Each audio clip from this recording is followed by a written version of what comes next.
For the better part of 20 years, I have been radically chasing after the Lord. I've given away everything I own. I have followed him, metaphorically speaking, out onto the water like Peter. I have seen him do miraculous things, showed up in my life in the moments that mattered, and done things that could not have been done outside of him showing up and doing it himself. Now, most of this for my life has been an effort to understand. I feel like we live in this reality that feels so false. It's like there's this reality that we live in physically, but there's this spiritual reality that God lives in, and the rules are different there. I mean, we see this with Abraham, right? It talks about how, Abraham recognized that his body was well past childbearing years, and yet he held on to this promise from God and was able to birth this supernatural reality into a natural reality that we occupy.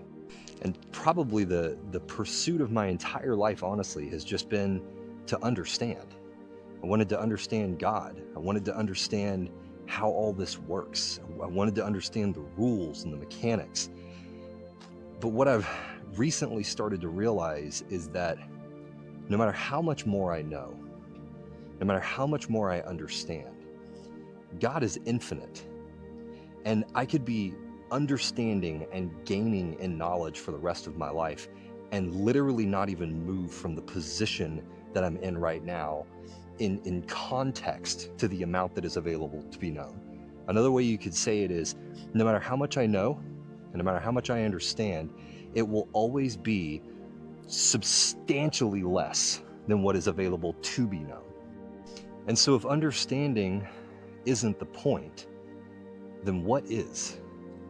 And crazy enough, the answer to that question is an answer that I had early in my faith, much, much earlier. When I first started this journey with the Lord, I don't know that it was for a different purpose, but in my early goings, I had a hold of a truth that I think when I began to apply faith to reality, somewhere in that process, I lost hold of this very important truth.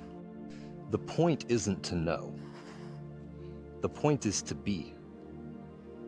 More particularly to become, but you have to become from a place of being. Because you cannot, like wine or like cheese, you can't mature yourself. These things are matured by an outside force. They are transformed from one state to another by an outside force. Grapes don't become wine by squishing themselves. Milk does not become cheese by subjecting itself to heat and pressure. In the same way, we do not become by increasing our knowledge. We do not become by doing a process to ourselves. We become by being in the place that God has us, fully in that place, allowing our full being to stay inside of ourselves, not projecting ourselves into the future, not dissociating from the moment, but fully being in the moment where God has us, because that is exactly where He is. And in doing that, it is in that place and in that way that we are transformed. This is the secret that is at the end of understanding. And when you finally get that, it frees you from grasping in every single moment, trying to understand, trying to change the situation. And it allows you to just sit back, rest into the moment, and meet the Lord right there, because that's where He is. He's in that moment, waiting for you to be there with Him.